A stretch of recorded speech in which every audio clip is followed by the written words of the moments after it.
ආයිබෝවන් අද අපි කතා කරන්නේ මේ දවස්වල ඇත්තටම ගොඩක් දෙනෙක්ගේ අවධානයට ලක්වුණු සිදුවීමක් ගැන ගුරු අම්මා කියලා ප්‍රසිද්ධයි නේමින් හැඳින්වෙන පෞද්ගලික උපකාරක පන්ති ගුරුවරියක් හයශිකා ප්‍රනාන්දු මහත්මිය එතුමිය සම්බන්ධ සිදුවීමක් තියෙනවා මේ 13 වෙනිදා ඩේලි මිරර් පත්තරේ වාර්තාවක් තිබුණා තරුණයෙකුට පහර දීමක් සම්බන්ධයෙන් එතුමියව පොලිස් කණ්ඩායම් 3ක්ම හොයනවා කියලා අපි බලමු මේ වාර්තාවේ තියෙන තොරතුරුත් එක්ක මේක ටිකක් ගැඹුරින් තේරුම් ගන්න. ඔව්. ඇත්තටම මේක අවධානයේ යොමු වෙන්න ඕන කාරණයක්. මොකද අධ්‍යාපන ක්ෂේත්‍රයේ ඉන්න කෙනෙක් එහෙම නැත්නම් සමාජයේ යම් පිළිගැනීමක් තියෙන කෙනෙක්නේ. ඉතින් එහෙම කෙනෙක් ප්‍රචණ්ඩ ක්‍රියාවකට චෝදනා ලබනවා ඊට පස්සේ අත්අඩංගුවට ගැනීම මගහරිනවා කියන ඒක ටිකක් අසාමාන්‍යයි. අපි මේ වාර්තාවේ තියෙන කරුණු ටික පෙළගස්වල බලමු නේද? මොකක්ද උනේ කියලා හරියටම. වාර්තාවේ කියන විදිහට මේ පහරදීම වෙලා තියෙන්නේ මේගමු වීදි. චෝදනාව තමයි හයශිකා ප්‍රනාන්දු මහත්මිය තරුණයෙකුගේ ඉංගටිය හරියට පයින් ගැහුවා කියන එක. ඒ විතරක් නෙමෙයිලු එයාගේ සැමියා සහ කලමනාකරුත් ඒ තරුණියට පහර දුන්නා කියලා තමයි කියවෙන්නේ. හැබැයි ඉතින් මෙතන තව පැත්තක් තියෙනවා වගේ නේද? ඒ කියන්නේ අර පහර කෑවා කියන තරුණයා කවුද කියන එකත් එක්ක කතාව වෙනස් වෙනවා. ඔව්. ඒක තමයි වැදගත්. වාර්තාවේ තියෙන විදියට ඒ තරුණයා මේ ගුරුවරියගේ කාර්ය මණ්ඩලයේ ඉන්න තරුණියකට කොම්පියුටර් ට්‍රේනින්ග් එකක් දෙන්න පිටින් ගෙන්නපු කෙනෙක්. උපදේශකයෙක්. මේ පහර දීමට හේතුව විදිහට එයාලා කියන්නේ, ඒ කියන්නේ වාර්තා වෙන්නේ අර උපදේශක තරුණයා ආදාළ තරුණියට ලිංගික හිරිහැරයක් කළා කියන එක. ඉතින් සිදුවීම් දාමේ යන්නේ එහෙමයි වගේ. මුලින්ම ලිංගික හිරිහැර චෝදනාවක් එනවා. ඊට පස්සේ ඒකට ප්‍රතිචාරයක්ද නැත්නම් පරිගැනීමක්ද කොහොම හරි මේ පහර දීම සිද්ධ වෙනවා.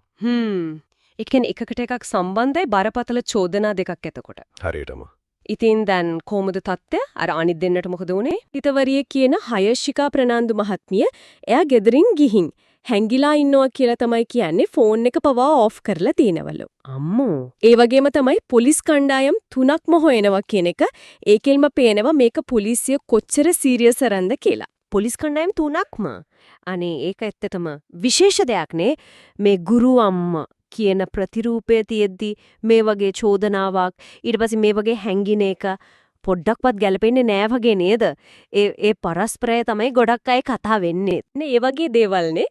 එහෙම ප්‍රතිරූපයක් හදාගෙන ඉන්න කෙනෙක් මෙහෙම ප්‍රචණ්ඩ පහර දීමක් වගේ බරපතල චෝදනාවකට ලක් වෙනවා. ඊට පස්සේ නීතියෙන් හැංගෙනවා.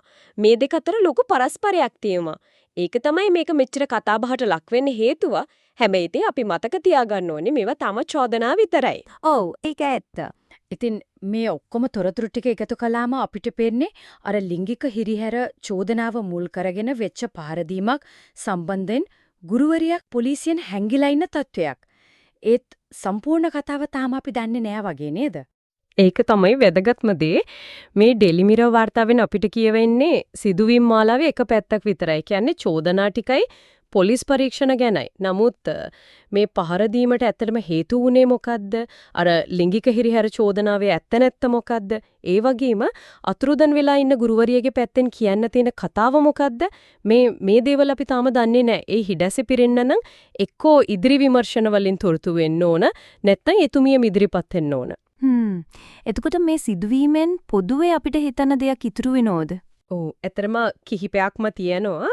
එකක් තමයි ප්‍රසිද්ධ චරිතයක් විශේෂයෙන්ම සමාජයේ යම් සදාචාරාත්මක වගකීමක් බලාපොරොත්තු වෙන ක්ෂේත්‍රයක ඉන්න කෙනෙක් මෙහෙම චෝදනාවකට ලක්ුණාම වෙන දේ.